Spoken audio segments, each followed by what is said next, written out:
Was red as the future was waiting for you.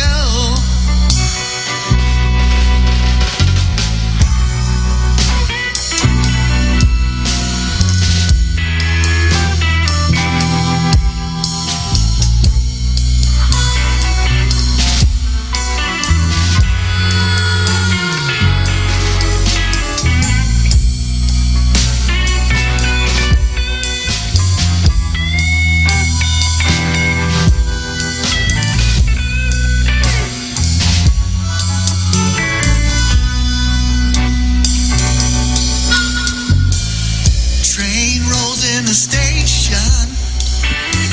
You cannot make a move. Something inside you gives you heat, and then you know it's true. Is the fog lifting, or is it in your mind? You stand frozen as time unwinds.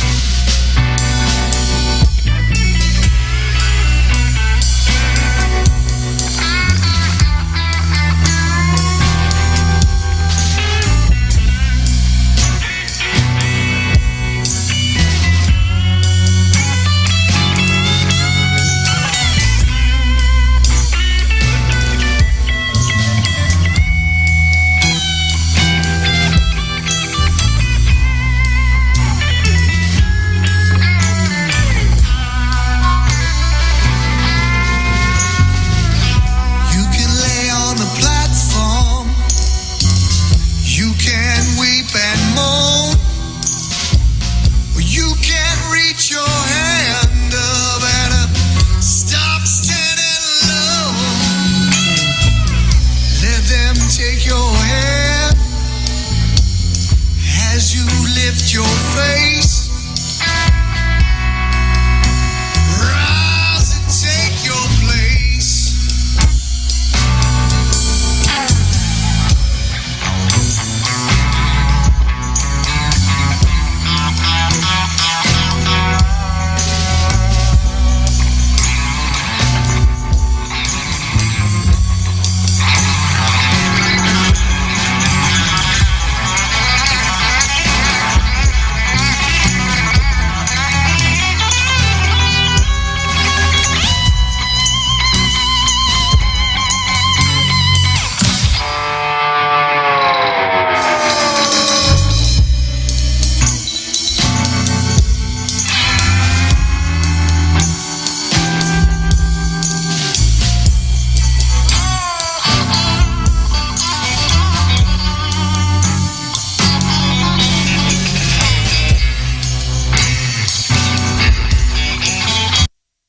Shooter standby.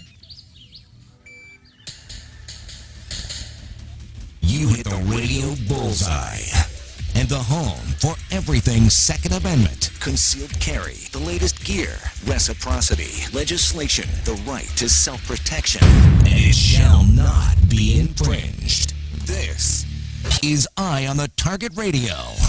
With your hosts, Rob and Amanda. So, hey folks, welcome to Eye on the Target Radio. We are digging through story after story that is Second Amendment related today. We've got a fun-filled show, and our guest at the bottom of the hour, which is a half an hour from now, is the Dick Heller. You know, Heller versus DC, the guy, the grandfather of the Second Amendment, if you will. 2008 is when he finally got his case heard by the Supreme Court. And it's funny, it took him from 1776 till 1779 or whatever. Till June of... Till finally Dick woke him up and made them say 2008. Really Isn't that amazing? Right. So I have to say that even though the ammo... it's the ammo shortage is starting to loosen up. I'm not sure it's not going to tighten back up, but it's starting to loosen up because not long ago, you and I talked about the fact that we probably, since all of the bullets that we had on order were had arrived, we probably ought to order our next 6-month delivery, right? Because it's taken us 6 to 8 months to get a parcel of projectiles. This last load come fast though. It came really fast, and the post office lady hates me because there were 3 boxes in the pre-packaged. The U.S. Post Office has made that deal that says up to 70 pounds in a box can go for one price. They're going 1, 2, 3, 4, 5 till it finally gets to right to 69. They know where their number is. 69.9 and says, okay, tape it up. Tape it up. Let's go again.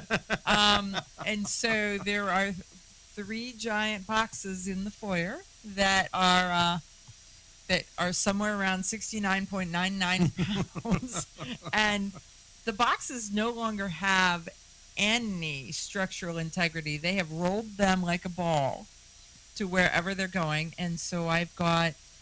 When you try to, modern tape is a miraculous it really is thing. because these things are now like bullet filled bean bags, if you Right. will.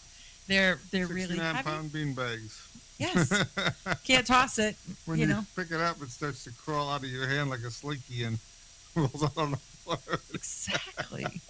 exactly. Yeah. So what have I done that's gun related? I've schlepped those home, and then I've apologized profusely to the post office Seems lady. like no reason to join the gym when you're getting that kind of postage. So she's like, "Yep, another one of those boxes arrived today." Just saying. But the good news is that it's a really short lead time. For us, the bad news is that now we don't have anything as a reminder that when these arrive, we order more, because now we're We'll just have never to good go for a while. Christmas and Yeah. right after Christmas sale and go And for it. mark it again. So there we go. But yeah, UPS absolutely hates my video producer, is what he says. So yeah, I'm not sure that the U.S. Postal Service is in love with us. We'll just say. So what have you been doing? I know that you went to the range this morning, and because a friend had called and said he had some beginning There was a couple shooters. of ladies that wanted to shoot. We went out and they got to shoot. It was a lot of fun. I got to shoot 2 shots, and then after they left, it was funny because he had bought a pneumatic shotgun-looking thing. that Wait, shoots- when you go looking thing, that Well, doesn't. it looks like a sawed-off shotgun, plastic primarily. Okay. Takes a CO2 cartridge like Okay. the old pellet gun did. And when you push the button on the bottom, the barrel breaks open into 269 or 68 caliber balls, like paintballs or Okay. whatever. So they got hard nylon balls and hard rubber, like bouncy rubber balls and so on. Okay. And it doesn't have any sights on it, but it's a lot of fun to shoot. And power-wise, it says it's 16 joules. I don't know how you convert joules into foot-pounds or any of that stuff. Right. But I was looking for something to shoot that was reactive, so I shot a can of pop, and the surprising part was I actually hit the can of pop, and it exploded grandly, and you can see where that hard nylon ball had pushed the front of the can almost to touch the back of the can before it Pressurized exploded. out. Okay. But the balls go so fast you couldn't see them actually flying through the air or anything. So you couldn't see anything until all of a sudden everyone was sugar coated. Is that? It was just funny. It's like he's like, you ain't gonna hit that, and boom, I hit it first shot. Then I reloaded and shot the empty can just to show him. Did you say you don't know who you're messing with, right? I mean, you are like You know the funny part really. is I point shoot a lot, and Uh-huh. I have that little Remington TAC 3 V13 or something. Okay. V3 TAC 13, and that thing points like nobody's business. And this little shotgun that he had, it shoots about the same. So it was real easy for me to hit stuff out to, I don't know, 30, 40 feet. So- Okay. But it was this thing. I don't know what the practical use of this would be besides leaving waltz on everybody around you. So yeah, so the Jules question. So one of our followers is like, I didn't know that there was a math part of the show tonight. Yeah, exactly. So we can't do that part. We're just going to leave it in your head to know that there is Well, It's got some it power. normally comes to 7 joules of power, and this one here was supercharged to 16. So, Right. um, Okay. it sounds a lot like Doc Brown was telling us about the 21 gigawatts of power or something. I don't know. It sounds cool. Right anyhow. there for your DeLorean. It's to go nothing compared to my somewhere. 12 gauge though, and but it was fun still. Boy. Exactly. I don't know if that thing could handle regular like paintballs or Uh-huh. those pepper balls or any of that stuff. They all are the same diameter and stuff, but due to the fact that the speed this thing is shooting them out at, because most of the paintball guns I see, you can actually see them going through the air. This one Okay. there was no seeing it. There's go no through the seeing it. air. It's faster. So is that the standard? Is this 16 joules of energy for this one, or did he get the souped up You one got and the you souped could? up ones because the 7 Okay. joules is the standard one. Oh, the and- 7 joules is a standard one for that company. So Right. you could, you could see the 7 joule one. I don't Right, so know. he's seen he's found it online that somebody that he watches from Germany, Okay. and they use them over there as self-defense tools because Okay. they're not allowed to have a real gun.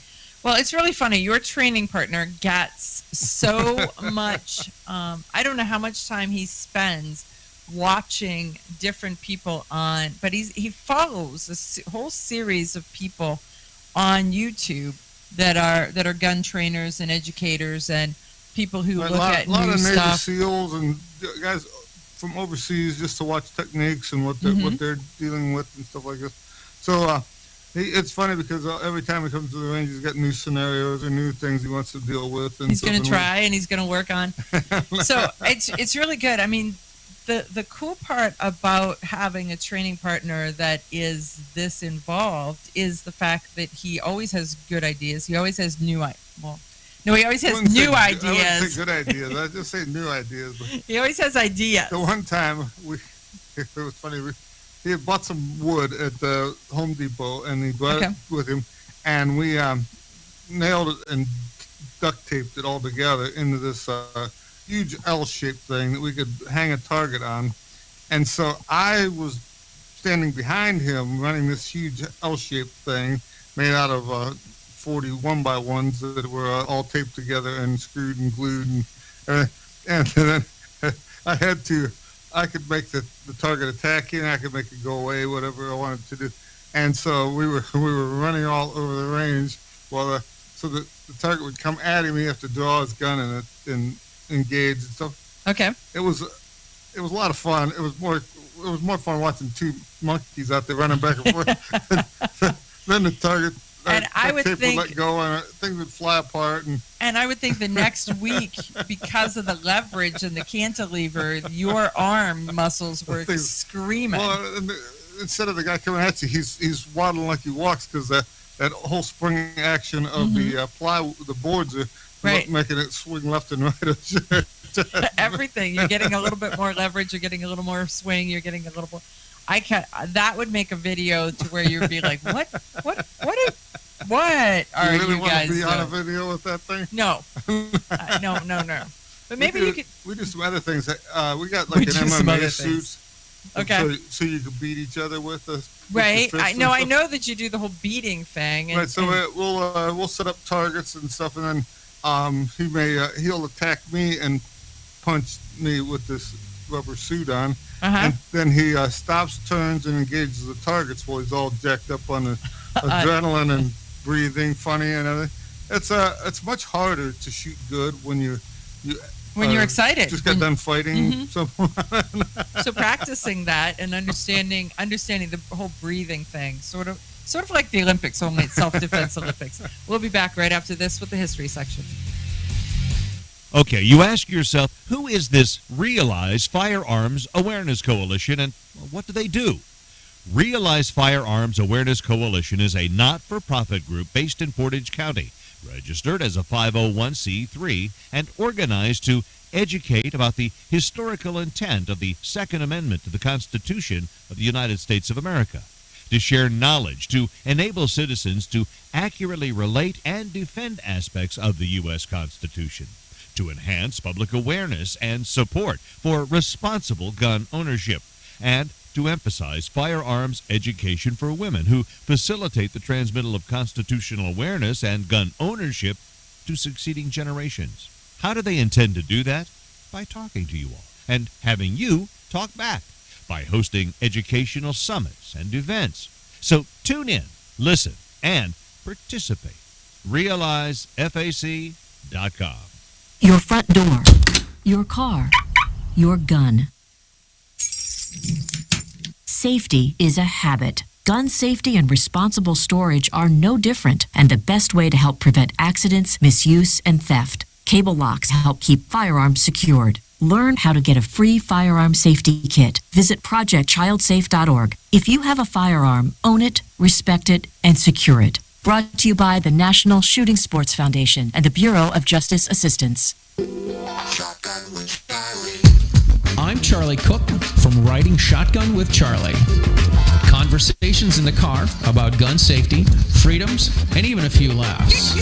Imagine you're in the back seat listening to an intimate chat with me and my passengers as we drive all around the country. Listen, watch, and subscribe to the Riding Shotgun with Charlie YouTube channel and podcast.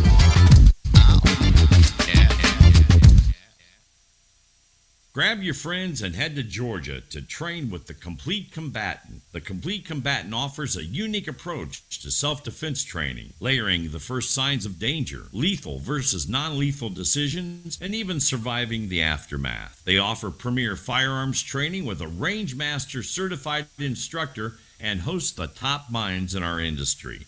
See the courses offered on thecompletecombatant.com. That's thecompletecombatant.com. Had a dirty day?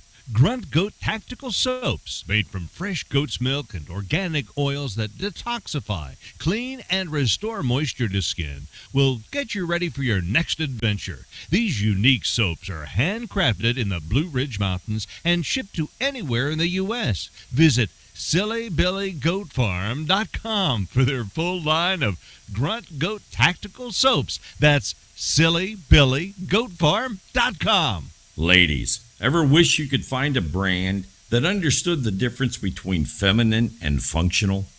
A brand that didn't make you choose between looking good and looking tough.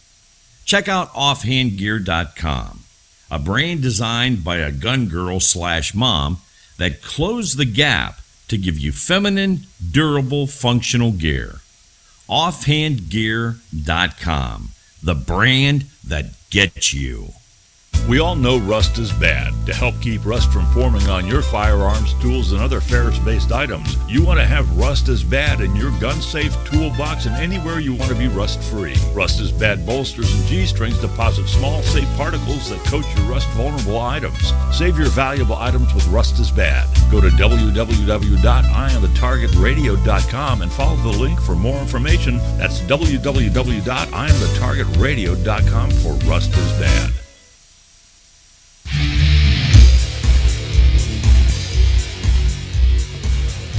Okay, so we are here. What are we talking about in the history section today there, Brain? There was just recently a Colt Single Action Army that was sold at auction for pretty, I don't know if it's a record number, but it looks very record-breaking to me. It's pretty hefty. So what made it special, and what was the hefty number? It was a gun that was acquired by Pat Garrett through his lawman-type practices. And since the gun was like new, he kept it for his own and used it. It was a 1880 built Colt Single Action Army in 4440. The funny part is it looks like a standard military issue 7.5-inch barrel, but it's military proof marked, but it's in 4440 caliber instead of the standard government issue 45. So Okay. I don't know how that would have happened, but you never know. I mean, Right. could have been special order for a general or whoever. The gun recently sold for $6,030,312, including the premium. That's a pretty good amount of money for a rusty old gun. That's $6 million. Okay, so now most history buffs don't know who Pat Garrett is, and they don't know what makes that gun valuable enough to be to go over the $6 million mark. Well, Pat Garrett was a lawman in the Wild West. He actually he killed Billy the Kid with this actual pistol. Okay. And that's the reason why this is got that kind of money out of it. Okay. They said that he had rounded up a gang in the summer of 1880 and got this gun in the trade along with a Winchester rifle that were nearly new, so that's why he kept them and decided to use them. He later on, then in July of '81, he's when he used it to kill Billy the Kid. Later on, his wife had loaned it to a guy in Coney Island for display in the saloon. Mm-hmm. Okay. And so when that guy died in 1933, it was taken from his estate and given back to the wife. In 1983, apparently one of the kids or something, Jarvis P. Garrett, it was the one that signed the paperwork. He had a whole stack of newspaper documentation that showing the wife with the pistol and all the stuff, and a 1906 letter from Pat Garrett saying that was the gun that he used. So he had sold the pistol, and at that time, and so it's been out. There's been a couple of sellers, owners, and now it just recently sold again. But they're not saying who bought it. But they do have all the provenance. I mean, if the lawman said this was my gun, if the wife then said that this was the lawman's gun, so they've got all the provenance to it. They've got the trail, the trace, the history, and that's the thing that makes that gun so valuable. Right. I mean, its provenance. If you had another gun just like it, it made in about the same condition, probably worth about $6,000. Okay. So there's a big difference having a letter and a couple of photographs. Huh? Right, because it goes. Sometimes if you got an old gun like that, if you go through old books, there's a lot of times, like if they would have arrested Billy the Kid or something like this, they'll document in the sheriff's logbook what gun they took from him, whatever like this. Sometimes he got it back, sometimes he didn't, but at least it proves that serial number was at one time in this custody. Right. And there's a lot of other ones that the guys just bought guns and then sold them so they could travel around the country.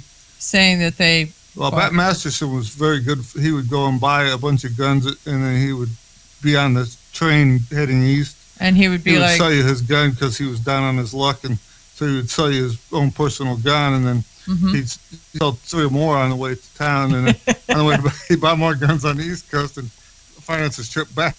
Well, since he is Bat Masterson, it is his gun. Right, there's a lot of Bat Masterson guns out there. Also, Jesse James's mother, she used that technique to finance her life for the rest of her days.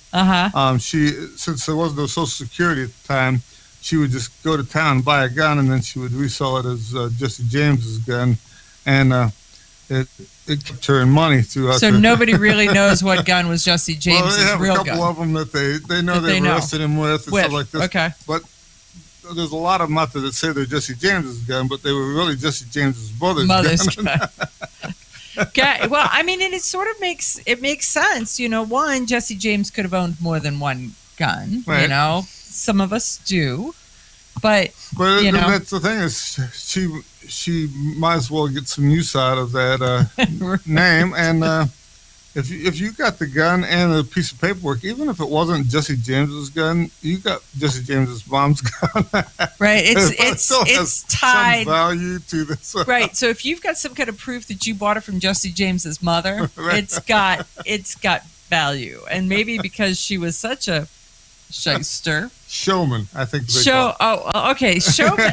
See, showman has such a positive connotation versus shyster, even though they started with the same letter, right? But I mean, that's the thing is that's how a lot of that stuff works, and sometimes unless you got actual documentation where they bought it, they had it worked on, or they were arrested with it or something. You don't know. It's really hard to track down whose gun it was or anything like that. Sometimes the factory may have, if it was special ordered or something, the factory may have some letters, but a lot of times it just says that it was shipped to a hardware store in Oklahoma or somewhere, and till you paid $150 for a letter that didn't tell you nothing. Nothing besides it was shipped there. Yeah, and you pay for this letter. So what was the most famous gun that you've ever like handled? Well, I did play with a Tiffany Grip 1862 Pocket Army one time. Yeah. Colt did not keep track of who they built them for, nor did Tiffany, but they were big hand-carved gold grips and stuff. They didn't make very many of them. Robert E. Lee had one. They can't really tell you who else had them, but it wasn't everybody that had one. So this guy belonged to somebody. To somebody with deep pockets. There is that. Yeah, I don't know who it was, but it was somebody famous or somebody that was rich at one time or another, and it was really pretty too. It was. The funny part is the guy had a Colt single action cell number 4, and he had this Tiffany gripped black powder gun. Everybody wanted to play with number 4. Nobody wanted to play with the black powder gun. And you're like, hey, how come? How can this be? Well, then, number 4, you think about it, that gun was more than likely Colt used it as a sales sample. They showed it to kings of nations and countries and generals and everything. It probably been shot by different gun boards and things trying to entice them into buying those particular Serial pistols. number 4 is pretty darn impressive. Hey, when we come back, Dick Heller. Grab your friends and head to Georgia to train with the Complete Combatant. The Complete Combatant offers a unique approach to self-defense training, layering the first signs of danger, lethal versus non-lethal decisions, and even surviving the aftermath. They offer premier firearms training with a range master certified instructor and host the top minds in our industry. See the courses offered on thecompletecombatant.com. That's thecompletecombatant.com. Had a dirty day? Grunt Goat Tactical Soaps, made from fresh goat's milk and organic oils that detoxify, clean, and restore moisture to skin, will get you ready for your next adventure. These unique soaps are handcrafted in the Blue Ridge Mountains and shipped to anywhere in the U.S. Visit SillyBillyGoatFarm.com for their full line of Grunt Goat Tactical Soaps. That's SillyBillyGoatFarm.com. Okay, you ask yourself, who is this Realize Firearms Awareness Coalition, and what do they do? Realize Firearms Awareness Coalition is a not-for-profit group based in Portage County, registered as a 501c3, and organized to educate about the historical intent of the Second Amendment to the Constitution of the United States of America, to share knowledge, to enable citizens to accurately relate and defend aspects of the U.S. Constitution, to enhance public awareness and support for responsible gun ownership, and to emphasize firearms education for women who facilitate the transmittal of constitutional awareness and gun ownership to succeeding generations. How do they intend to do that? By talking to you all and having you talk back, by hosting educational summits and events. So tune in, listen, and participate. RealizeFAC.com. This is Cheryl Todd of Gun Freedom Radio, and I am proud to join Amanda Suffolk and all the 50 women, one from each state, in our grassroots efforts to protect the Second Amendment as delegates of the DC Project.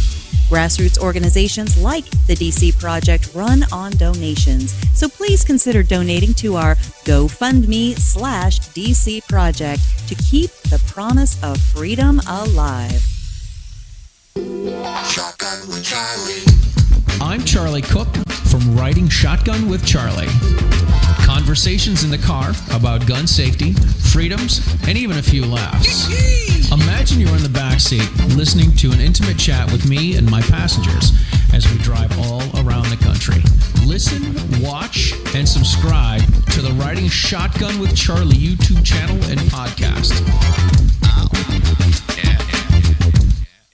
Ladies, ever wish you could find a brand that understood the difference between feminine and functional?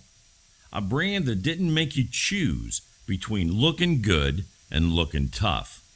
Check out offhandgear.com, a brand designed by a gun girl/mom that closed the gap to give you feminine, durable, functional gear. Offhandgear.com. the brand that gets you.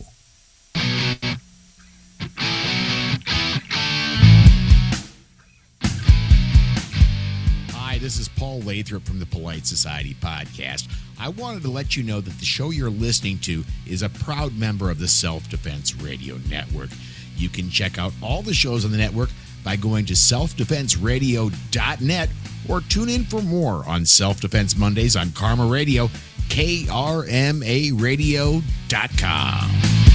This is Dan Perkins with your Songs and Stories for Soldiers, Veterans Tip of the Day. If you're a veteran with a disability, are you interested in a program that could give you a free home? Homes for Our Troops is a privately funded 501c3 nonprofit organization that builds and donates specially adapted custom homes nationwide for severely injured post 9/11 veterans to enable them to rebuild their lives. These homes restore some of the freedom and independence our veterans sacrificed while defending our country and enable them to focus on their family and recovery. Since its inception in 2004, nearly 90 cents of every dollar has gone directly to the program to serve veterans. HFOT builds these homes where the veterans choose to live and continues its relationship with the veterans after the home delivery to assist them in rebuilding their lives. For more information, go to their website, www.hfotusa.org, and see if you can qualify for the home of your dreams. This has been your Songs and Stories for Soldiers, Veterans Tip of the Day.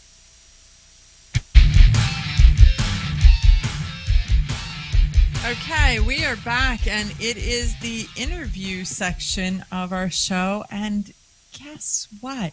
We have with us one of the most famous names in the Second Amendment world, and that would be Mr. Dick Heller. So, hey, Dick, thanks for joining us on Eye on the Target Radio.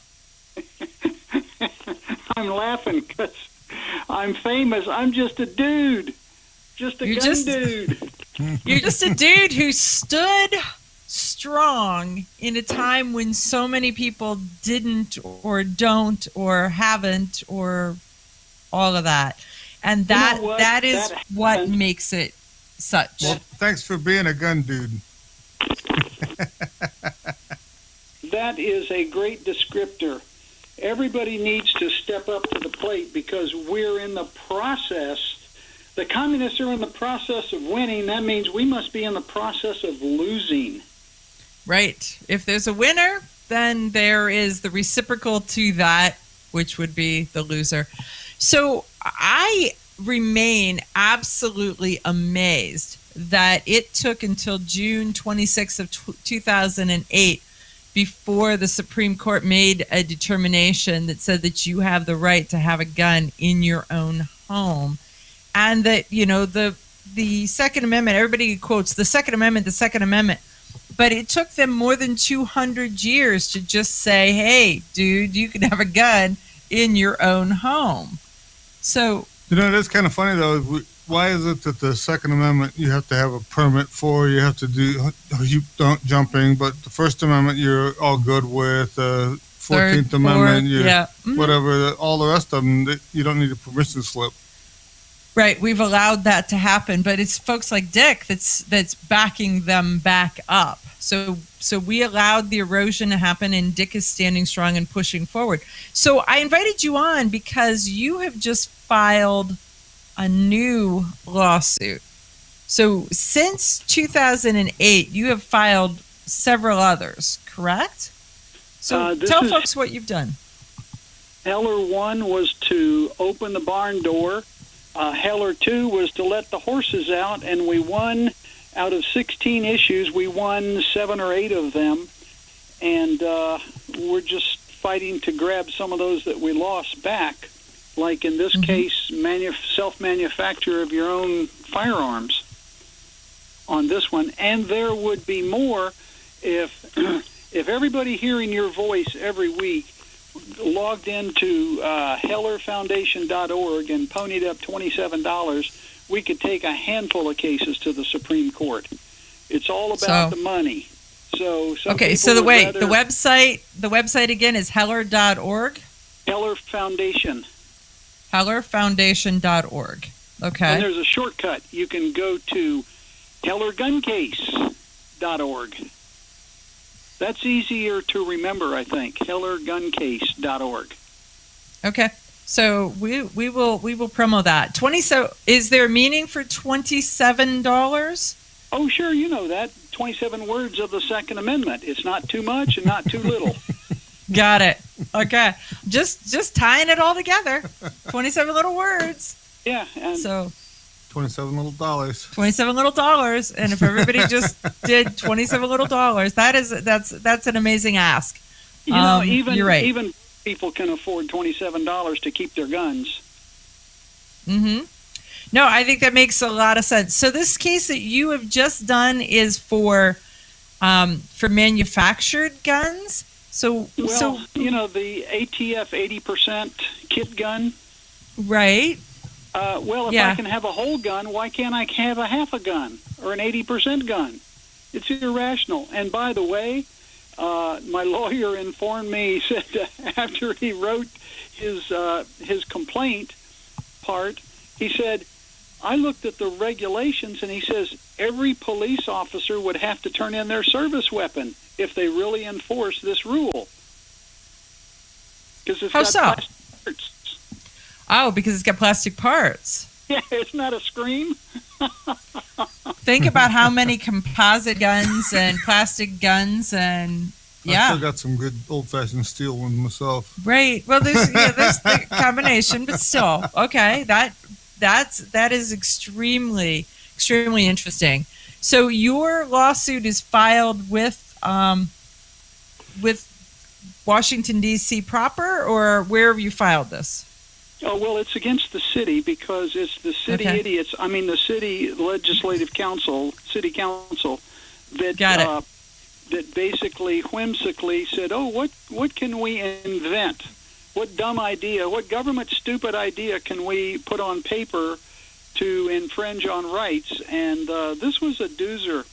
And I'd been wanting to do it for about 2 years. And the lawyer that I'm using, he was working diligently to fight the no guns on the metro issue. And I don't even know where that stands, but I said, we got to do this, poke our finger in the eye of Joe Biden with his Right. ghost gun idea. So I said, hey, here's $1,000, get started.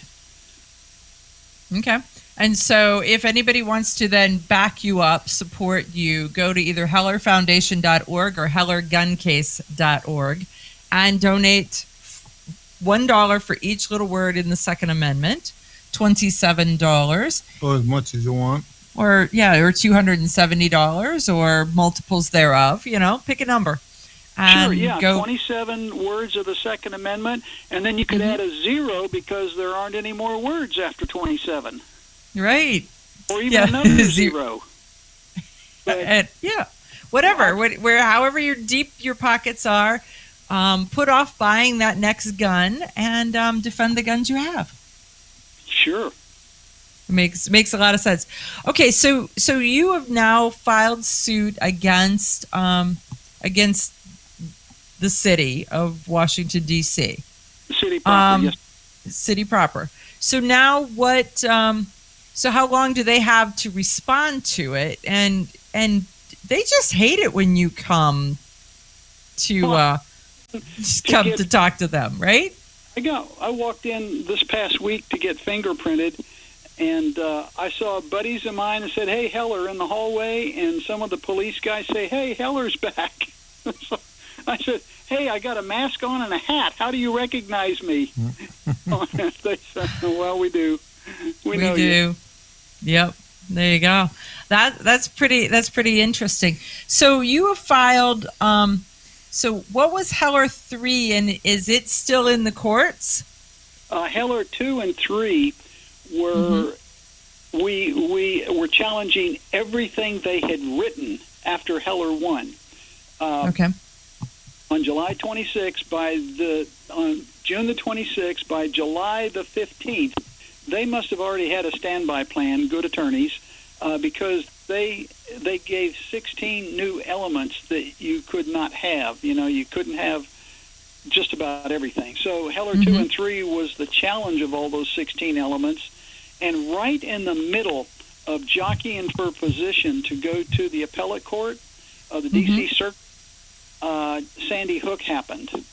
And everybody just took an emotional hiatus, and we only have 90 days to make the appeal. Well, that would have gone nowhere. Right. Okay. Now we're challenging them. Instead of 16 items all at once, we pretty much have to challenge them one at a time, and it probably cost in the neighborhood of 30, 40, 50,000 each element. And I've already got 5 on the drawing board. I know what Heller 5 is, but I haven't priced it out yet. But just to give people an idea, to take something all the way to the Supreme Court, we had the best Second Amendment lawyers in America, best pro-gun Second Amendment lawyers in America, and Heller 1 cost $1.2 million to get to the Supreme Court, and Heller 2 and 3 cost $1.2 million, and we had to stop on the way to the Supreme Court, and it still costs us $1.2. Wow. So are not cheap when you have the best attorneys on the planet making sure we keep our freedoms, but that's what it takes. You're right, and we have to do it, and we have to be vigilant, and so it takes the $1 million. We'll just round it to the $1 million. It takes $1 million to get to the Supreme Court, whether you win or you lose, or the Supreme Court declines to accept the case. Any of the above, yes, ma'am. So that's where it is. So it's not an inexpensive thing, but we want to hand them a 1-2 punch so that every time there's an opportunity to head forward on these gun cases, we definitely want to do that. So I know that somebody posted that you had reached out to them to buy the 80% gun, and they were so proud to be involved and to be involved in the case. I thought that was just sweet as anything, really. Well, you know how I met these fellas? We met at SHOT Show, bumped into each other, and I took them out to dinner, and we developed a friendship, and we know each other's stories, and one thing there we led go. to another. And one. Okay, we're right at the end, so let's go. HellerGunCase.org or HellerFoundation.org. Be generous.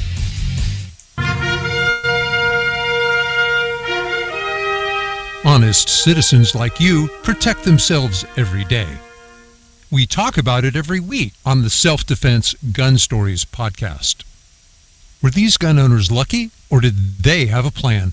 How should we defend the people we love? We discuss recent examples on the Self-Defense Gun Stories podcast. Put us in your pocket.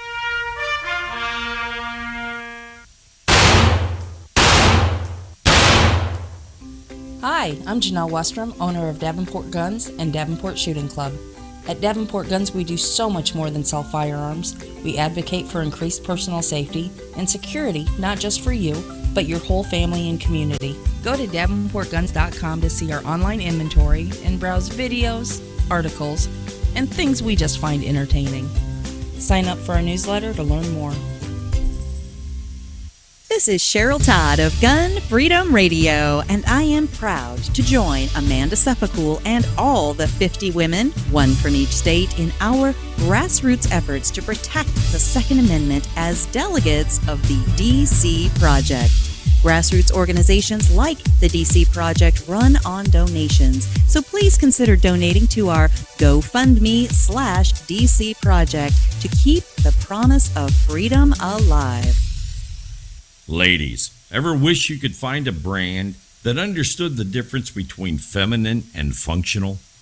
A brand that didn't make you choose between looking good and looking tough. Check out offhandgear.com, a brand designed by a gun girl/mom that closed the gap to give you feminine, durable, functional gear. Offhandgear.com, the brand that gets you. Okay, you ask yourself, who is this Realize Firearms Awareness Coalition, and what do they do? Realize Firearms Awareness Coalition is a not-for-profit group based in Portage County, registered as a 501c3, and organized to educate about the historical intent of the Second Amendment to the Constitution of the United States of America. to share knowledge, to enable citizens to accurately relate and defend aspects of the U.S. Constitution, to enhance public awareness and support for responsible gun ownership, and to emphasize firearms education for women who facilitate the transmittal of constitutional awareness and gun ownership to succeeding generations. How do they intend to do that? By talking to you all and having you talk back, by hosting educational summits and events. So tune in, listen, and participate. RealizeFAC.com. Shotgun with Charlie. I'm Charlie Cook from Riding Shotgun with Charlie. Conversations in the car about gun safety, freedoms, and even a few laughs. Imagine you're in the back seat listening to an intimate chat with me and my passengers as we drive all around the country. Listen, watch, and subscribe to the Riding Shotgun with Charlie YouTube channel and podcast. Had a dirty day?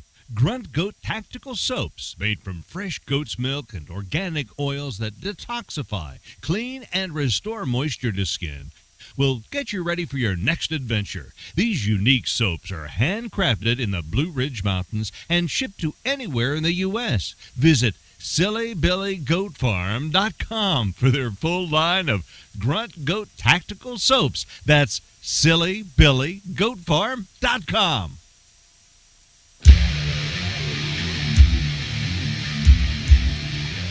Okay, we are back, and let's talk a little bit about gun control and gun control's failures. So, you have Dick Heller on, and he is looking at government overreach. He's looking at the fact that the Second Amendment is 27 little words, and these rules and regulations that are passed just don't fit into that. And so they've just decided to erode it. Well, the heart of totalitarianism and true gun control is China. And so you're not allowed to have guns there.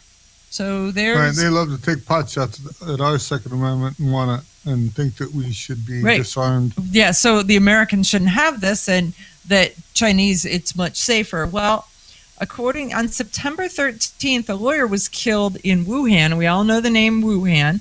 Was killed in Wuhan by a gun-wielding man over he's a lawyer, and they're suing a man named Su. So they were suing a man named Lee. Su was the lawyer. Lee was the... okay. So who's up first? So Lee has a construction company, or he represents a construction company, and Sue was suing them and was awarded $1.26 million.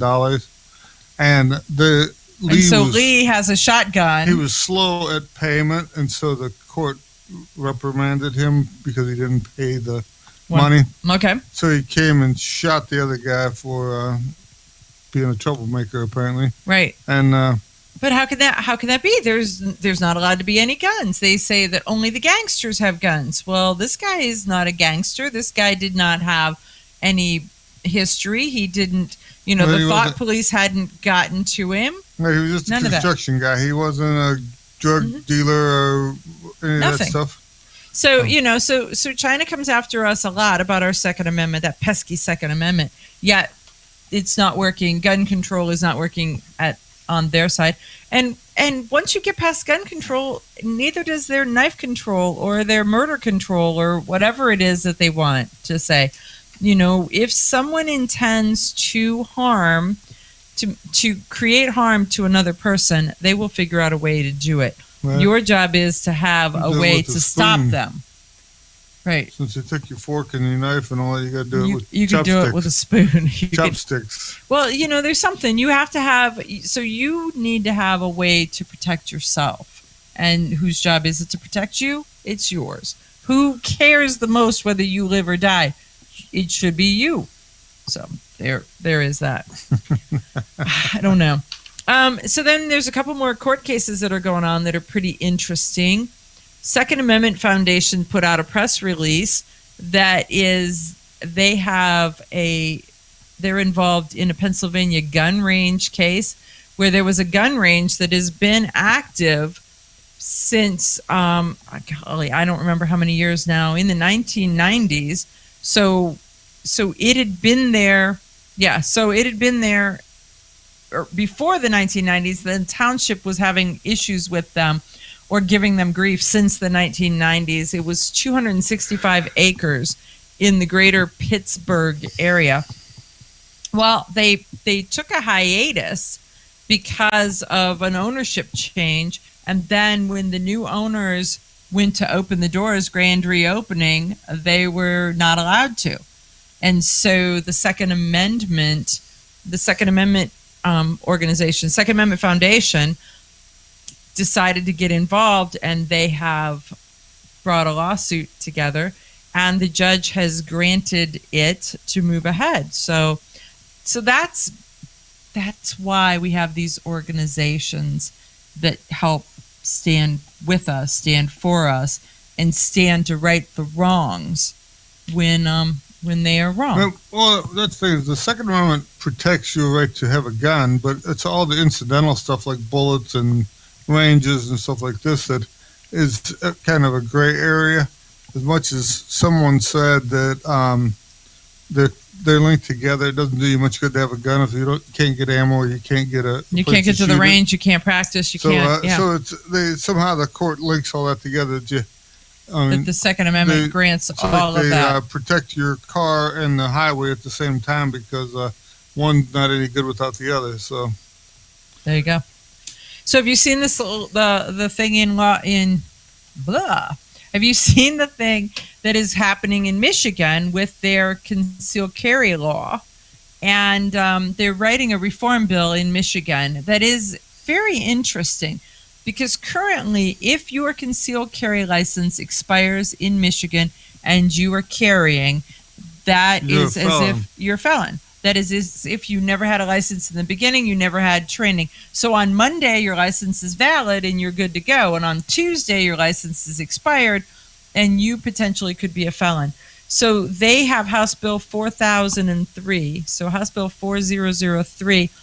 And it will take away the felony and just give you a $330 fine if your license expires, as long as it's less than 1 year. So they're giving you a grace period, and that's what they're working toward, is giving you a grace period so that law-abiding citizens, because the interesting thing is your driver's license expires on your birthday, so you at least have a chance to know what that date is and go look at it. Your gun license expires on whatever day they felt like it. It was on it expires on a whim is what it is. And so keeping track of that and remembering that. So advice from me to you right now is, do you know what year your concealed carry license expires? And if it is this year, do you know what day? And most states, you have a 90-day period in which you can apply before it expires to be able to get it back and continue on with contiguous license, having the license. So what do you got? Fancy words there, contiguous. Okay. Anyhow, Florida is working on having a group challenge their state preemption. Okay. So explain to people what state preemption means. One of the other, wasn't it Colorado or something, just lost their preemption? They gave it up. Yes. So explain what preemption means, because that's... Well, the no city in the state can have a stronger law than the state law is. So it keeps all of it, especially for concealed carry people, much easier to define what the rules are.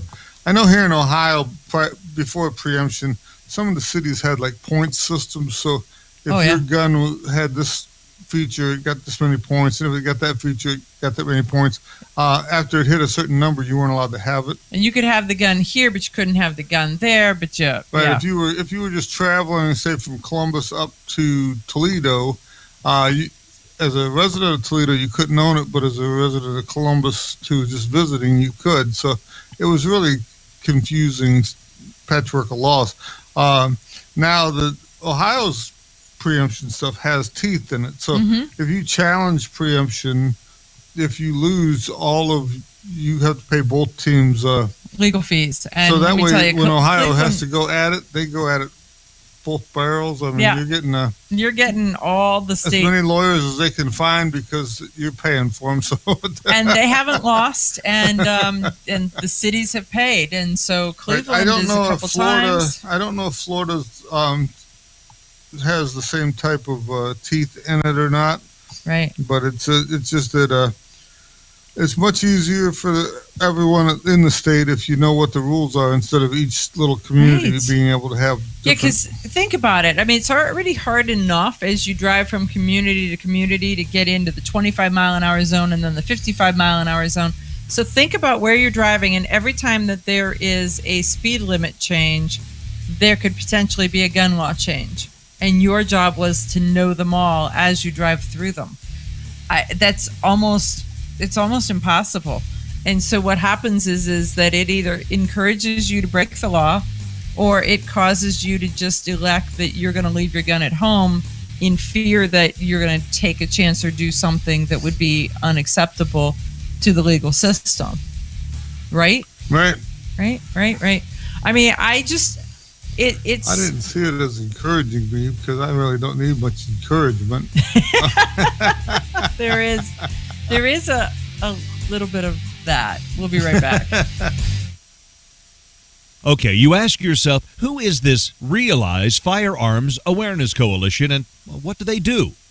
Realize Firearms Awareness Coalition is a not-for-profit group based in Portage County, registered as a 501c3, and organized to educate about the historical intent of the Second Amendment to the Constitution of the United States of America, to share knowledge, to enable citizens to accurately relate and defend aspects of the U.S. Constitution, to enhance public awareness and support for responsible gun ownership, and to emphasize firearms education for women who facilitate the transmittal of constitutional awareness and gun ownership to succeeding generations. How do they intend to do that?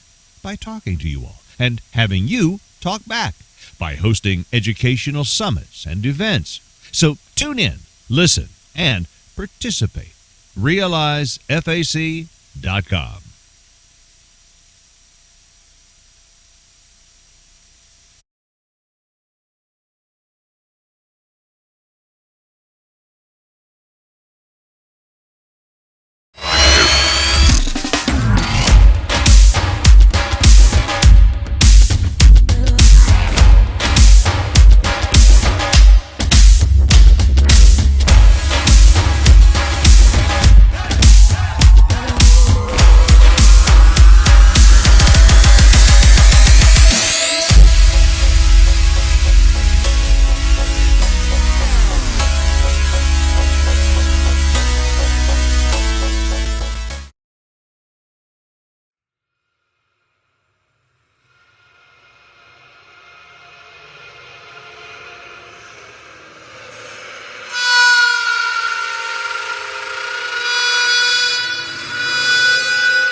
Was red as the future was, wait ever you.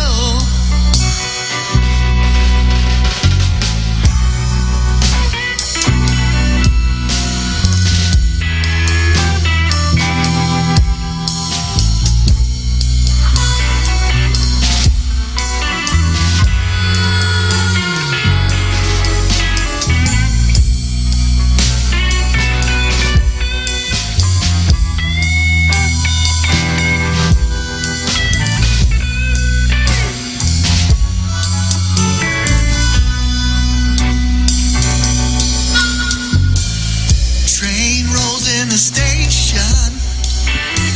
You cannot make a move. Something inside you gives you heat, and then you know it's true. Is the fog lifting, or is it in your mind? You stand frozen as time unwinds.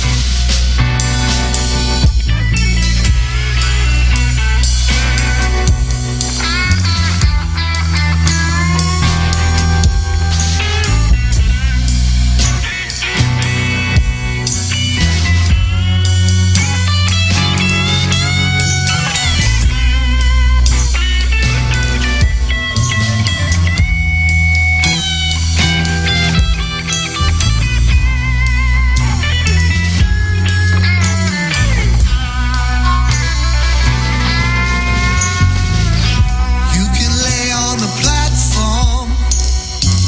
You can weep and moan.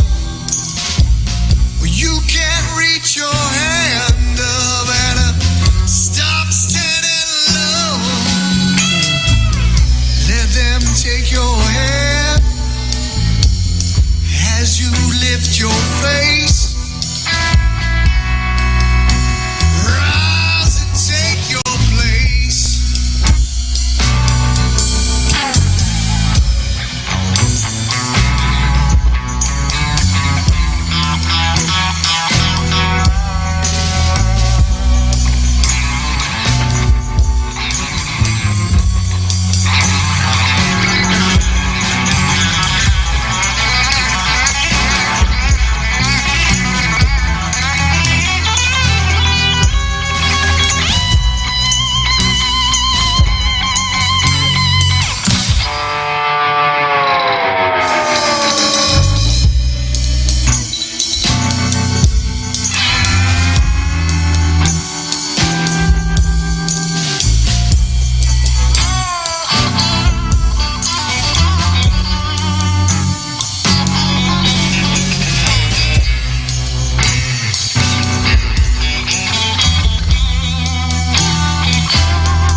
Shooter standby.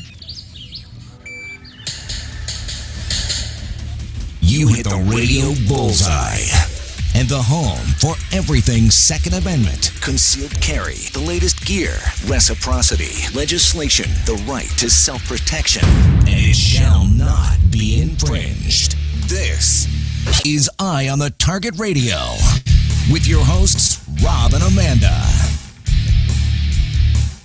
Okay, folks, we are back from our commercial break, but be sure to thank all of our sponsors because that's what keeps us on the air.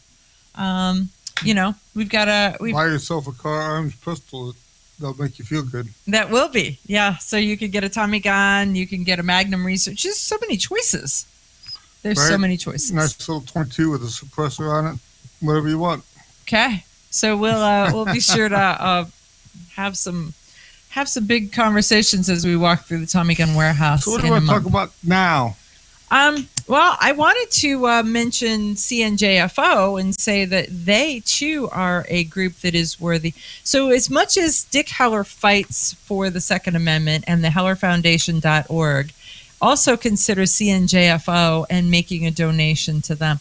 So if you are somebody who says, I don't have time to make phone calls, I don't have time to contact my elected representatives, I'm busy, living my life, taking my kids to the ball games, going to work every day. If you donate $30 to both of them, Heller and to Bingo. Then, there you go. They're in the trenches. They're fighting the fight. So CNJFO.com. So about one tank of gas worth of donations will makes a big difference. Get you off the hook. It makes you not feel so guilty. about not doing it. Oh. That's how that goes. That's how that is. Donate the. Okay, our video producer is typing something, and it's like slow. Here comes the words. Donate the the equivalent of a box of ammo. He's saying. So that would be it. So depending on what you're shooting, that would be it. So be generous, and that would be great. So this week I ran into my congressman, so Dave Joyce. He's your congressman too.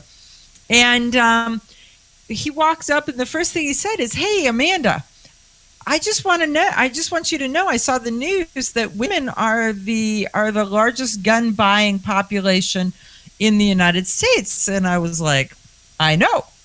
One, I am one, and two, I report on them. But I'm glad you noticed."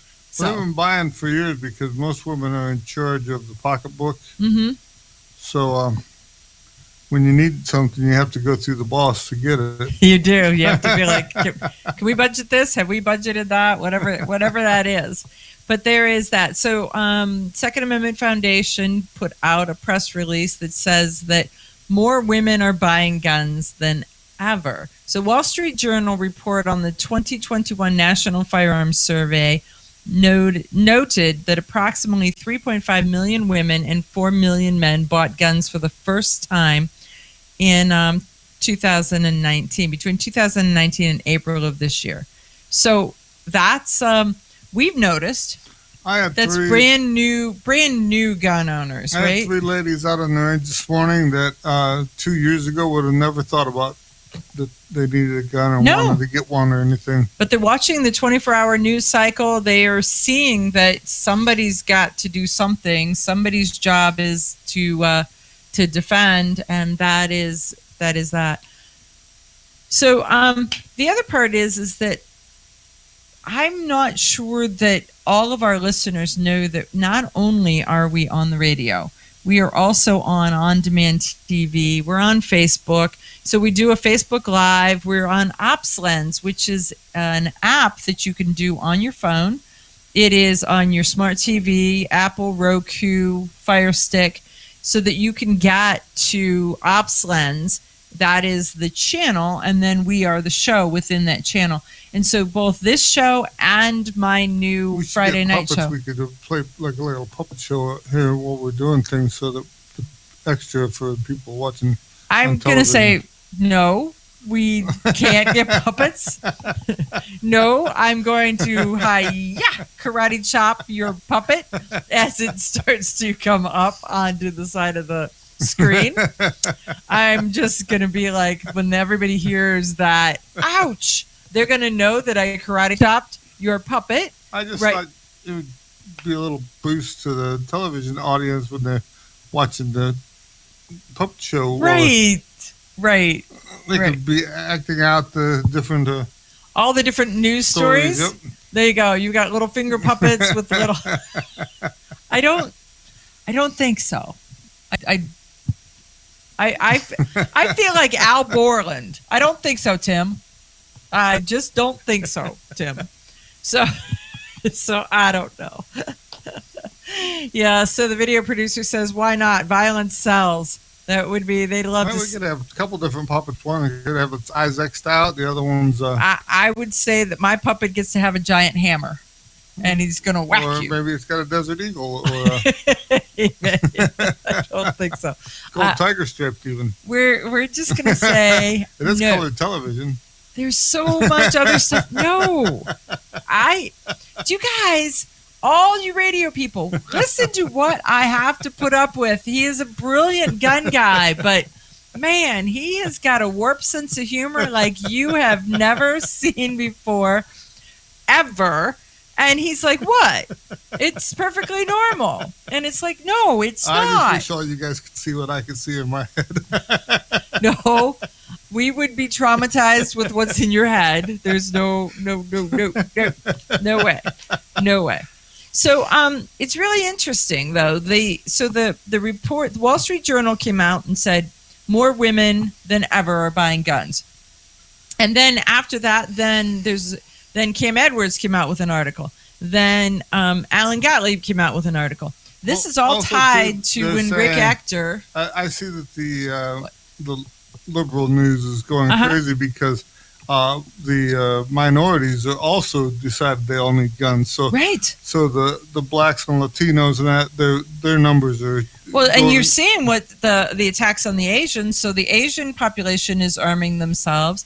The LGBTQ Well, they said, community is arming itself. We're setting records. 2021 is going to be bigger than 2020. They said. And 2020 was huge. You've got a graph somewhere in your pile of Boy, paperwork. I got a graph. I don't know what you did with it, but I like graphs. But is it?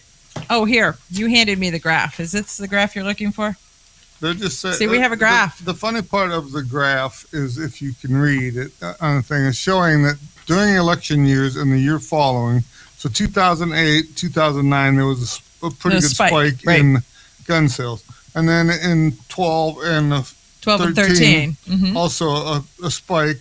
Then it drops off. Then in 16, it started to ramp back up, and then when Trump won, it dropped 17 off. was nothing. It dropped way back, and now in 20, it's almost double the length of the amount of guns sold in the 2008-2009 Right. thing Yeah, when it's Obama almost double. was getting elected. That's the amazing part is that this is where they're sitting there saying that it was 8 million more guns than they expected, and and it may be that it was in that period of time. They're saying that it was 7.5 million new gun owners. Well, I think that's where the more guns than they expected kind of thing is happening. I'm doing my part. I don't know about you.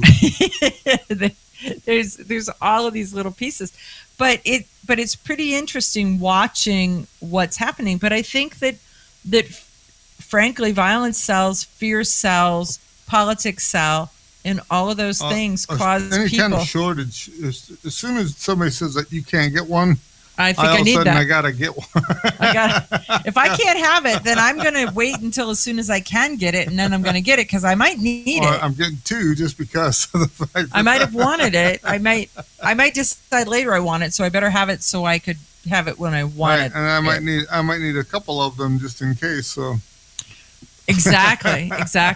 So I'm sincerely hoping that if the 7.5 million brand new gun owners have guns and now have ammo, I hope that they are also reaching out to have training. Well, thing with this rise in gun ownership, we need more gun ranges. We need more training. We need more everything. And so it's good for the economy. It's just the economy can't keep up with it. And what seems to be the plug in the system now? Well, they're saying it's truck drivers. They're saying that it's boats. They're saying it's importation. It's the supply chain. Just across the board, the supply chain is in trouble, and there is a shortage of all types of things. I mean, I know that in my day job, there is a huge shortage in steel. You just cannot get what you want when you want it. And so you have to accommodate, you have to switch to something else, you have to substitute, you have to wait, I don't know. So why would there be a shortage of steel? That would be why is there a shortage of primers and powder and all of these supplies that go into manufacturing. Well, I hear they... tell us later.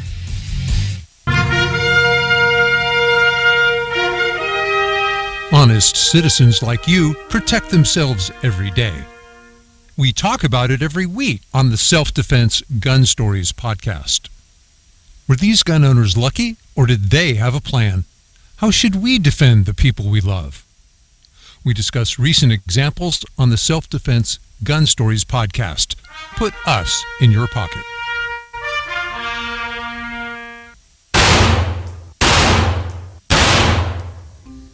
Hi, I'm Janelle Westrom, owner of Davenport Guns and Davenport Shooting Club.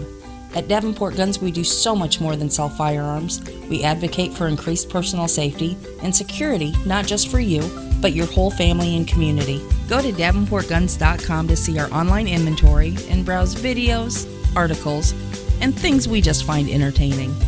Sign up for our newsletter to learn more. Your front door, your car, your gun.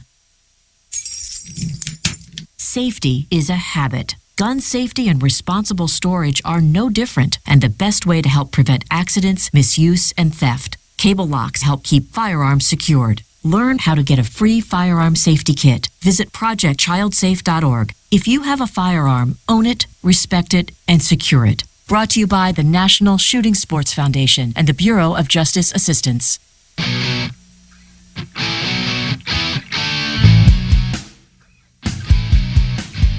Hi, this is Paul Lathrop from the Polite Society Podcast. I wanted to let you know that the show you're listening to is a proud member of the Self-Defense Radio Network. You can check out all the shows on the network by going to selfdefenseradio.net or tune in for more on Self-Defense Mondays on Karma Radio, KRMAradio.com. This is Cheryl Todd of Gun Freedom Radio, and I am proud to join Amanda Sefakul and all the 50 women, one from each state, in our grassroots efforts to protect the Second Amendment as delegates of the DC Project. Grassroots organizations like the DC Project run on donations, so please consider donating to our GoFundMe/DC Project to keep the promise of freedom alive. Had a dirty day? Grunt Goat Tactical Soaps, made from fresh goat's milk and organic oils that detoxify, clean, and restore moisture to skin, will get you ready for your next adventure. These unique soaps are handcrafted in the Blue Ridge Mountains and shipped to anywhere in the U.S. Visit SillyBillyGoatFarm.com for their full line of Grunt Goat Tactical Soaps. That's SillyBillyGoatFarm.com. Ladies, ever wish you could find a brand that understood the difference between feminine and functional? A brand that didn't make you choose between looking good and looking tough. Check out offhandgear.com, a brand designed by a gun girl/mom that closed the gap to give you feminine, durable, functional gear. Offhandgear.com, the brand that gets you. We all know rust is bad. To help keep rust from forming on your firearms, tools, and other ferrous-based items, you want to have Rust is Bad in your gun-safe toolbox and anywhere you want to be rust-free. Rust is Bad bolsters and G-strings deposit small, safe particles that coat your rust-vulnerable items. Save your valuable items with Rust is Bad. Go to www.eyeonthetargetradio.com and follow the link for more information. That's www.eyeonthetargetradio.com for Rust is Bad.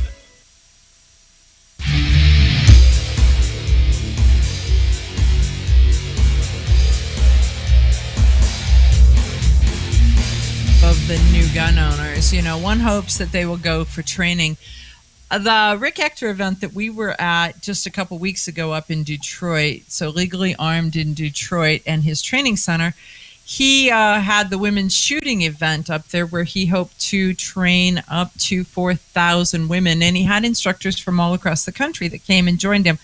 So this week I saw a call for some of those women to come back to the range because Fox News was going to do a story. So the news, the Wall Street Journal's article, then brought renewed interest to that whole topic. So while things are happening, sometimes you're just not getting the press for them. And other times you're like, that's interesting, and now it's happening. So you should be seeing on a national scale Rick Ector, who in Detroit brought together a whole series of instructors and who has been a guest on this show, now is on Fox News. But okay, you were going to say something? Yeah, but I don't know what it was. Okay, well, it is a radio show, and you are the co-host, and so it is an interaction. They are out to get you. Okay. I don't know what the actual what the topic was, but it's long gone, and we're on to something new. You're on to something new. Okay, so what new thing do you have to talk about?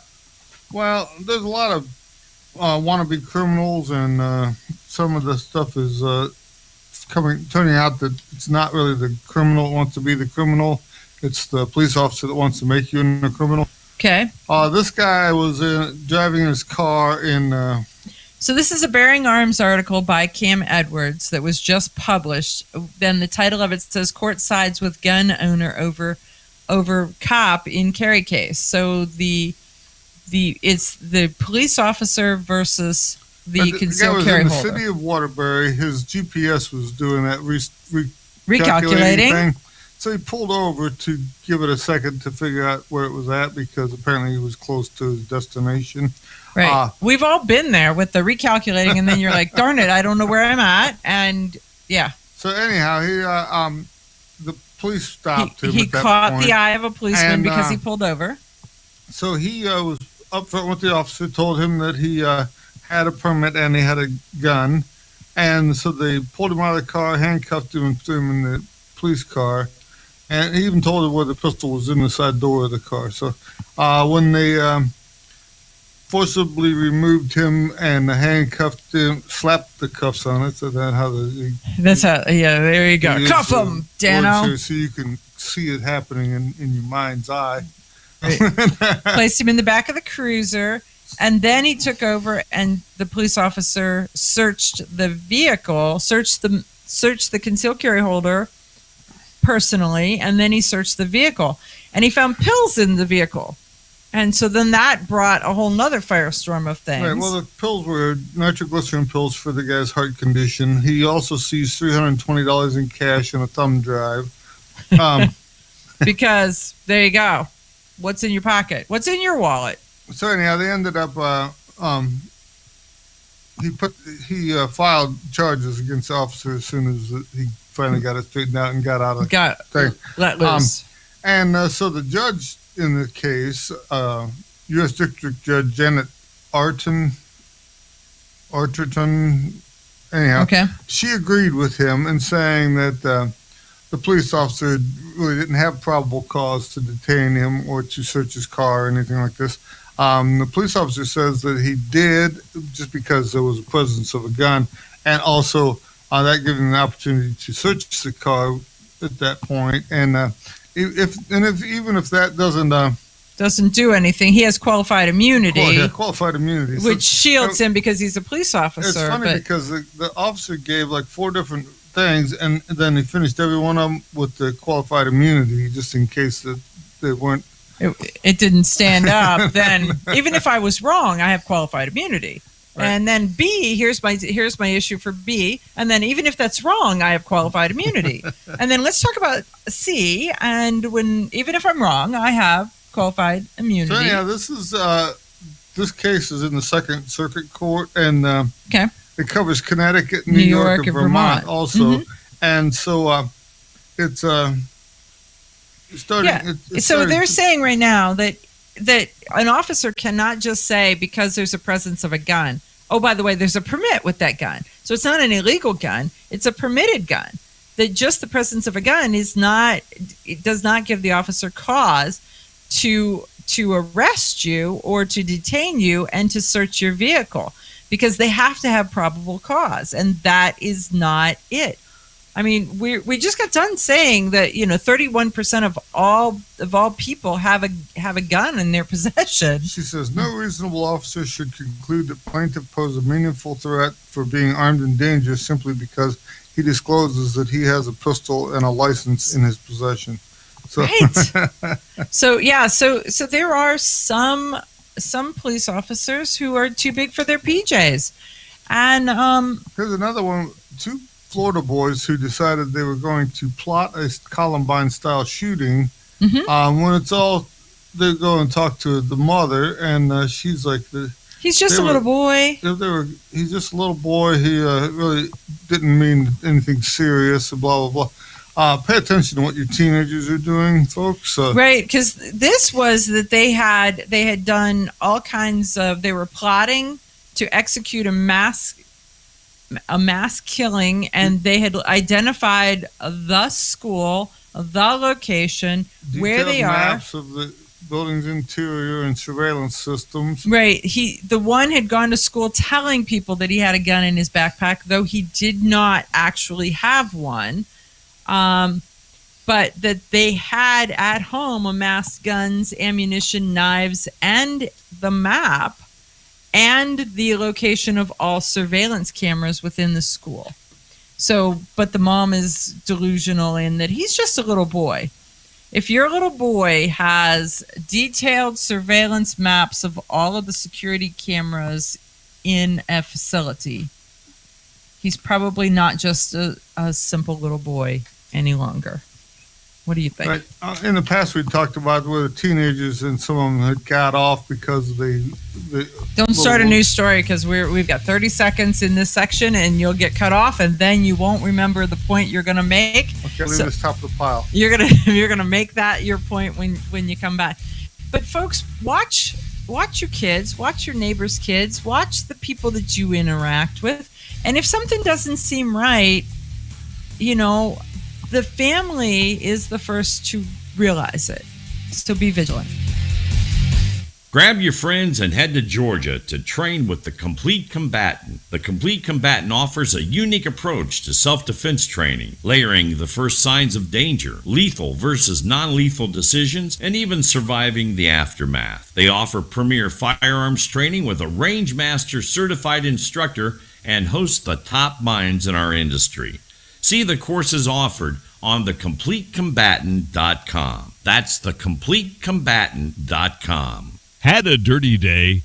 Grunt Goat Tactical Soaps, made from fresh goat's milk and organic oils that detoxify, clean, and restore moisture to skin, will get you ready for your next adventure. These unique soaps are handcrafted in the Blue Ridge Mountains and shipped to anywhere in the U.S. Visit SillyBillyGoatFarm.com for their full line of Grunt Goat Tactical Soaps. That's SillyBillyGoatFarm.com.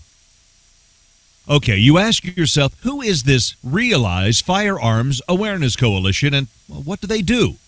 Realize Firearms Awareness Coalition is a not-for-profit group based in Portage County, registered as a 501c3 and organized to educate about the historical intent of the Second Amendment to the Constitution of the United States of America, to share knowledge, to enable citizens to accurately relate and defend aspects of the U.S. Constitution, to enhance public awareness and support for responsible gun ownership, and to emphasize firearms education for women who facilitate the transmittal of constitutional awareness and gun ownership to succeeding generations. How do they intend to do that? By talking to you all and having you talk back, by hosting educational summits and events. So tune in, listen, and participate. RealizeFAC.com. Ladies, ever wish you could find a brand that understood the difference between feminine and functional? A brand that didn't make you choose between looking good and looking tough. Check out offhandgear.com, a brand designed by a gun girl / mom that closed the gap to give you feminine, durable, functional gear. Offhandgear.com, the brand that gets you. We all know rust is bad. To help keep rust from forming on your firearms, tools, and other ferrous-based items, you want to have Rust is Bad in your gun-safe toolbox and anywhere you want to be rust-free. Rust is Bad bolsters and G-strings deposit small, safe particles that coat your rust-vulnerable items. Save your valuable items with Rust is Bad. Go to www.eyeonthetargetradio.com and follow the link for more information. That's www.eyeonthetargetradio.com for Rust is Bad. Your front door, your car, your gun. Safety is a habit. Gun safety and responsible storage are no different, and the best way to help prevent accidents, misuse, and theft. Cable locks help keep firearms secured. Learn how to get a free firearm safety kit. Visit projectchildsafe.org. If you have a firearm, own it, respect it, and secure it. Brought to you by the National Shooting Sports Foundation and the Bureau of Justice Assistance. Shotgun with Charlie. I'm Charlie Cook from Riding Shotgun with Charlie. Conversations in the car about gun safety, freedoms, and even a few laughs. Imagine you're in the back seat listening to an intimate chat with me and my passengers as we drive all around the country. Listen, watch, and subscribe to the Riding Shotgun with Charlie YouTube channel and podcast. This is Dan Perkins with your songs and stories for soldiers, Veterans Tip of the Day. If you're a veteran with a disability, are you interested in a program that could give you a free home? Homes for Our Troops is a privately funded 501c3 nonprofit organization that builds and donates specially adapted custom homes nationwide for severely injured post 9/11 veterans to enable them to rebuild their lives. These homes restore some of the freedom and independence our veterans sacrificed while defending our country and enable them to focus on their family and recovery. Since its inception in 2004, nearly 90 cents of every dollar has gone directly to the program to serve veterans. HFOT builds these homes where the veterans choose to live and continues its relationship with the veterans after the home delivery to assist them in rebuilding their lives. For more information, go to their website, www.hfotusa.org, and see if you can qualify for the home of your dreams. This has been your Songs and Stories for Soldiers, Veterans Tip of the Day.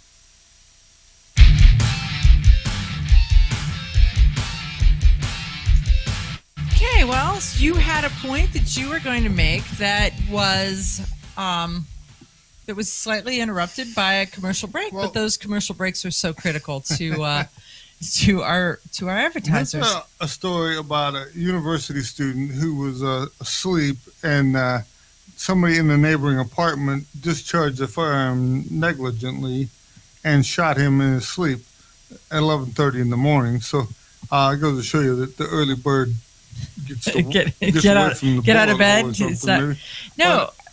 Anyhow, they're saying that sometimes you cannot afford being a victim of circumstance, and that you should be aware of these 4 rules of firearm safety when you're handling a gun and stuff like this. And even if you live in your own house, you could still go to the neighbors or to the next room over or something. Mm-hmm. It's never a good idea to shoot the gun in the house. Accidentally or on purpose. It really is.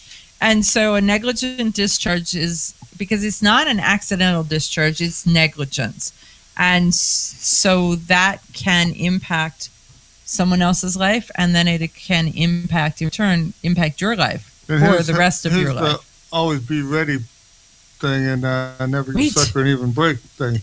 I read that story, the one that you're building up to. I read that story and I was like, I don't know what I would have done. This woman has a boyfriend, and he apparently he has had some issues with her daughter. She's got a 5-year-old daughter.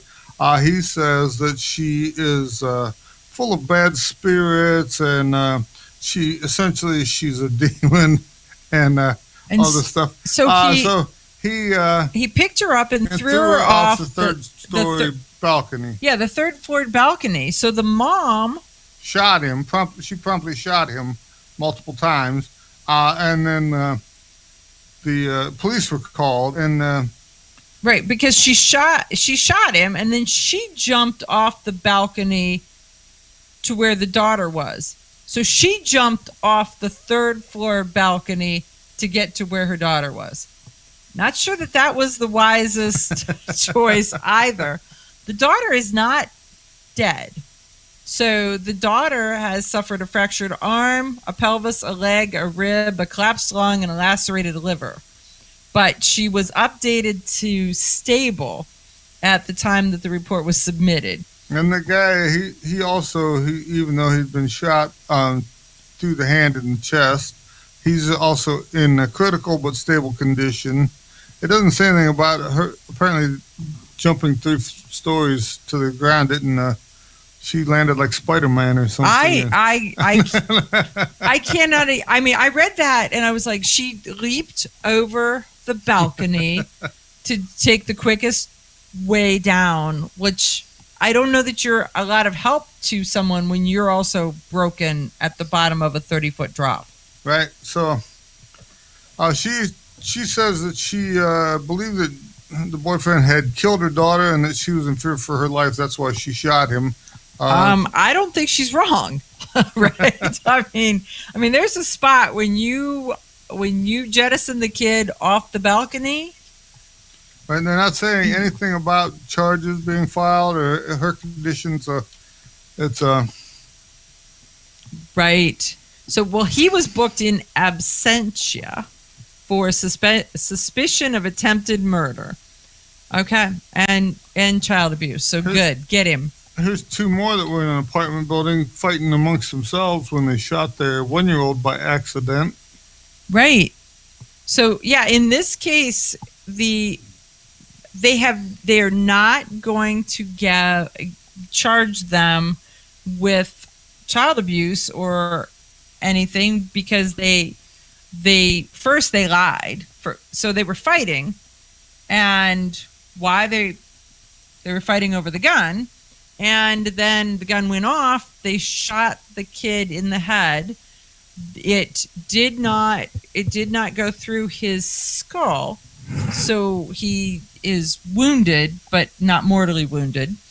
But then he rushed him to the hospital, and he says that he was shot by strangers. And then when the police started to investigate the story, the neighbors were like, we didn't hear anything. We didn't see anything. Then they went to look in the house, and at the scene of it, they were on a 12th floor apartment, and then they found evidence, we'll say, within the kitchen and the living room. So things aren't looking so good for the dad, but they did not charge him. This is where the judge needs spanked, in my opinion. Judge Daniel Gillespie sentenced Smith to 2 days time served. Okay. And so that's the mom, and he sentenced McCoy to 3 years and gave him credit for 568 days spent in custody while the case was pending. So they just let him go. So it's. And I wonder why why things are like they are, because the courts are not doing something once they're caught doing bad things. These are your children. Here's one where guys got better results from the judge. This judge, yes. So we all remember in 2019 there was an attempted, here's some feedback. I'm sorry, I'm squirrel. As much as I loved meeting Amanda, the feedback says, I'd really love to spend 20 minutes with Rob. It would scare you, Mark. It would really scare you. I'm just saying. Well, and besides that, for 20 minutes, I can keep a good front up. So it would have to be longer than that. But we'll set something up. We'll tell you when. But yeah, 20 minutes. He looks almost human and civil. It starts deteriorating at about 30, but we'll say. We will just say. So in 2019, there were 2 teenagers that opened fire at a STEM school in Colorado. And so they'd gone through, they shot several kids, killed one. And so they wounded 8, killed 1 during 2019 school shooting. So one pled guilty to murder, and he is in jail. The second one made them go through this whole jury trial, all of this, I'm not, I didn't, blah, blah, blah. The judge has sentenced him to 1,282 years in jail because he's not the least bit remorseful. And in my opinion, it is because that keeps anybody from shortening the sentence, from giving him time served, whatever, because there are rules about how much they can shorten a sentence and how much time they can serve. So even if they cut it down to 10% of the amount of time that he was sentenced to, it's 120 years. It's still 120 years. So good on that judge. Should be 140 by then. Okay. Well, there you go. He can he could be eligible to apply for parole after serving 40 years, but he has 1,282 years on his sentence. No, the other guy. Oh, the other one. The one who pled guilty, he can apply for after 40 years. This guy here, he doesn't. He can't. Yep. Wow. None for you. There you go. I say they're always looking for somebody to go to Mars. They should send that guy to Mars. I think that there's this thing of free will. But I think that you give them a choice. You could go to Mars and be your own man, or you can rot in our prison for 1,282 years. Which way you want to go? Yeah, which way do you want to go? I don't. I do not know. Yeah, so there's so much to it all. But this is why, really, in the scheme of things, do you in your community know who your judges are? Do you know who's running for judge? Do you know who's elected to judge?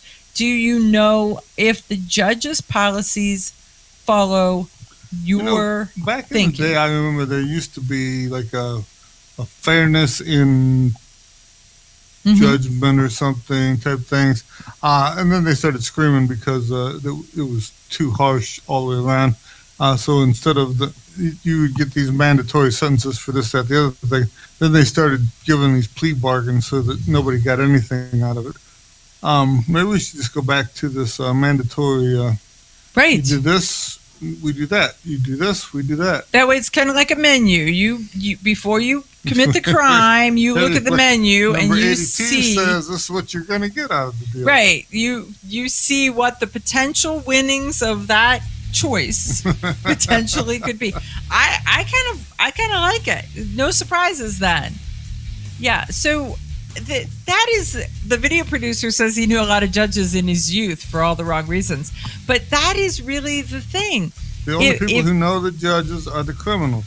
So we want the good people to know the judges. So make an effort to find out who's running for judge and get to know them. Hi, I'm Janelle Westrom, owner of Davenport Guns and Davenport Shooting Club. At Davenport Guns, we do so much more than sell firearms. We advocate for increased personal safety and security, not just for you, but your whole family and community. Go to DavenportGuns.com to see our online inventory and browse videos, articles, and things we just find entertaining. Sign up for our newsletter to learn more. This is Cheryl Todd of Gun Freedom Radio, and I am proud to join Amanda Sefakul and all the 50 women, one from each state, in our grassroots efforts to protect the Second Amendment as delegates of the DC Project. Grassroots organizations like the DC Project run on donations, so please consider donating to our GoFundMe/DC Project to keep the promise of freedom alive. Ladies, ever wish you could find a brand that understood the difference between feminine and functional? A brand that didn't make you choose between looking good and looking tough. Check out offhandgear.com, a brand designed by a gun girl/mom that closed the gap to give you feminine, durable, functional gear. Offhandgear.com, the brand that gets you. We all know rust is bad. To help keep rust from forming on your firearms, tools, and other ferrous-based items, you want to have Rust is Bad in your gun-safe toolbox and anywhere you want to be rust-free. Rust is Bad bolsters and G-strings deposit small, safe particles that coat your rust-vulnerable items. Save your valuable items with Rust is Bad. Go to www.eyeonthetargetradio.com and follow the link for more information. That's www.eyeonthetargetradio.com for Rust is Bad. Okay, you ask yourself, who is this Realize Firearms Awareness Coalition, and what do they do? Realize Firearms Awareness Coalition is a not-for-profit group based in Portage County, registered as a 501c3, and organized to educate about the historical intent of the Second Amendment to the Constitution of the United States of America. to share knowledge, to enable citizens to accurately relate and defend aspects of the U.S. Constitution, to enhance public awareness and support for responsible gun ownership, and to emphasize firearms education for women who facilitate the transmittal of constitutional awareness and gun ownership to succeeding generations. How do they intend to do that? By talking to you all and having you talk back, by hosting educational summits and events. So tune in, listen, and participate. RealizeFAC.com. Your front door, your car, your gun. Safety is a habit. Gun safety and responsible storage are no different, and the best way to help prevent accidents, misuse, and theft. Cable locks help keep firearms secured. Learn how to get a free firearm safety kit. Visit projectchildsafe.org. If you have a firearm, own it, respect it, and secure it. Brought to you by the National Shooting Sports Foundation and the Bureau of Justice Assistance. Grab your friends and head to Georgia to train with the Complete Combatant. The Complete Combatant offers a unique approach to self-defense training, layering the first signs of danger, lethal versus non-lethal decisions, and even surviving the aftermath. They offer premier firearms training with a Range Master certified instructor and host the top minds in our industry. See the courses offered on thecompletecombatant.com. That's thecompletecombatant.com.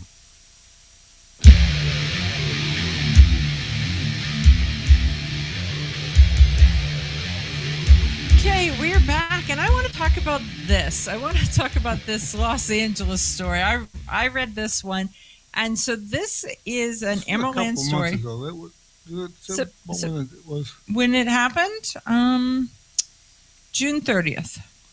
Yeah, I remember they had the bomb squad truck, and when it went off, it blew the windows out of all the buildings around and stuff. Well, let's tell the story, but you're telling the summary to the story what's without. funny is that apparently the bomb squad truck wasn't capable of doing its job. So the Los Angeles police had a guy, Arturo Ceja, C-E-J-A, that had that was bringing in fireworks. So in preparation for the 4th of July, but so he was bringing fireworks in and storing them in his yard, getting ready to, because you could bring them from Nevada to California where he could get 5 times the whatever he value paid. So he was buying them there, bringing them over.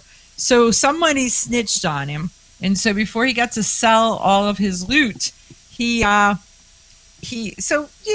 impending businessman, if you will. Yeah. So 32,000 pounds, 16 tons of fireworks. 16 tons, and what do you get? Another day older and deeper in debt, right? So he filled his backyard with fireworks. And so then the police found it, and they came in and they started to haul it away. And then they said, "Oh wow, some of it," they said, was not stable enough to be able to haul away. So because of this, this, brought it from Nevada in his van. Right?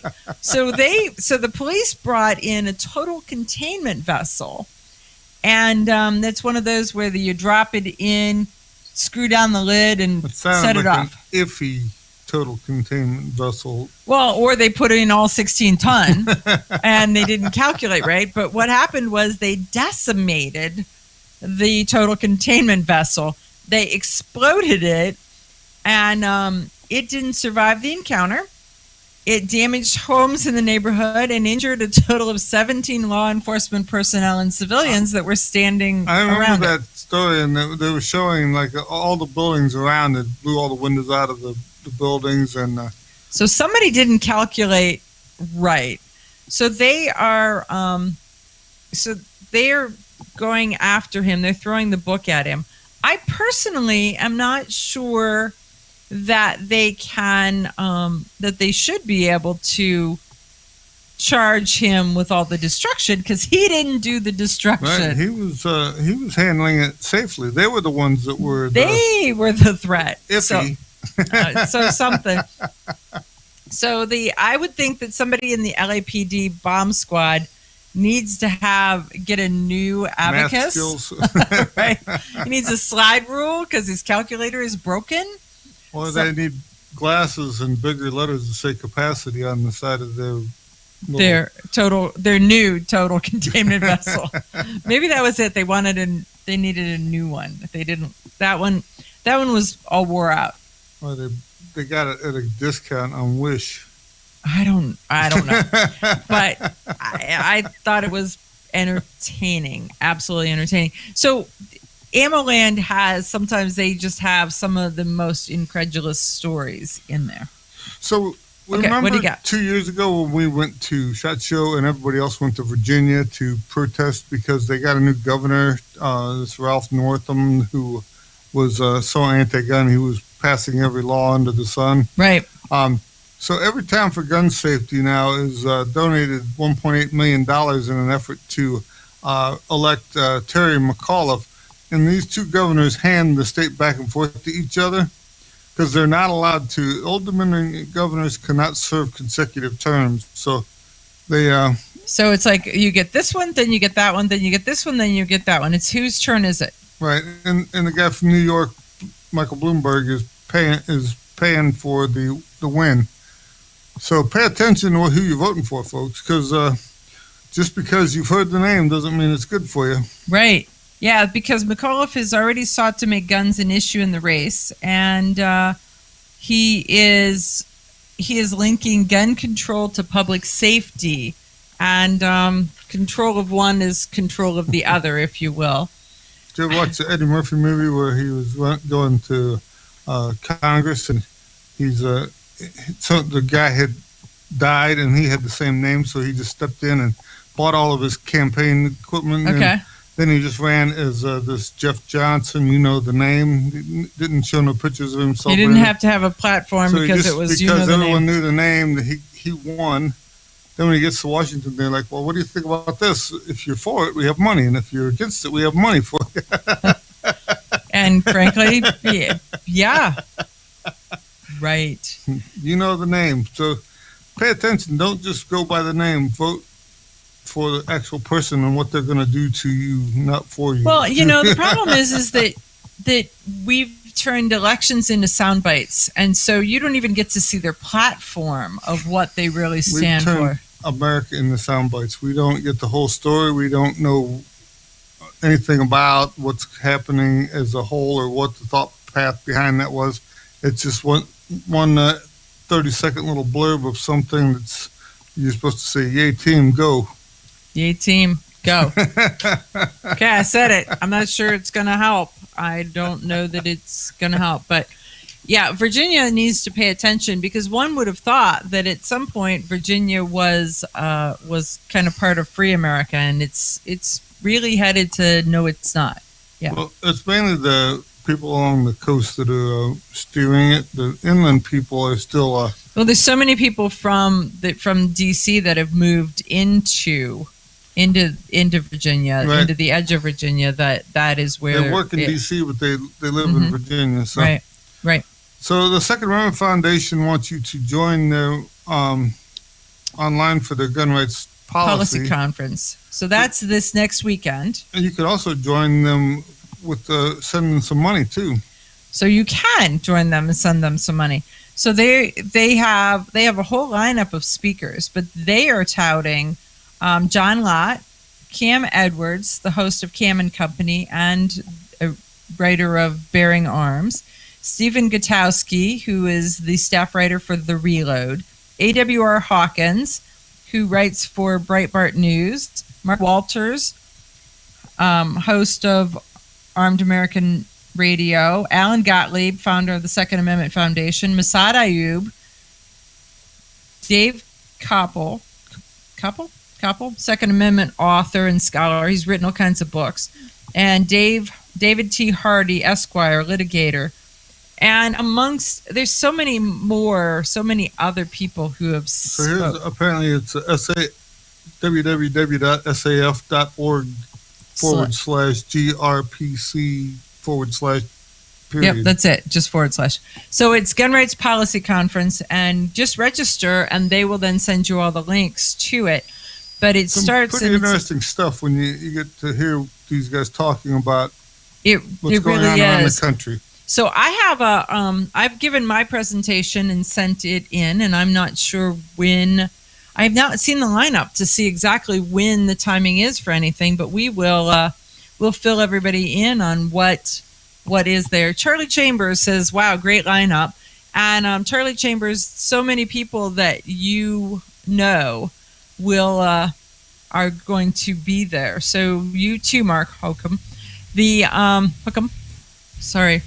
Mark, you know, because Charlie Cook is a speaker, Robin Sandoval is a speaker, Masad Ayub is a speaker. So there's just so many people that we know are showing up there. And then the ladies from the DC Project, there's so many of the ladies from the DC Project that are involved in, and they're not just involved because, they're ladies. They're involved because of the media. They're involved because they run a state organization. They're involved because they're trainers. And they're involved because they're lawyers. There are so many things that they're doing. They just happen to be part of the DC Project too. They are, but they're involved with the DC Project because they're involved with the Second Amendment. So go to saf.org//GRPC. Okay, you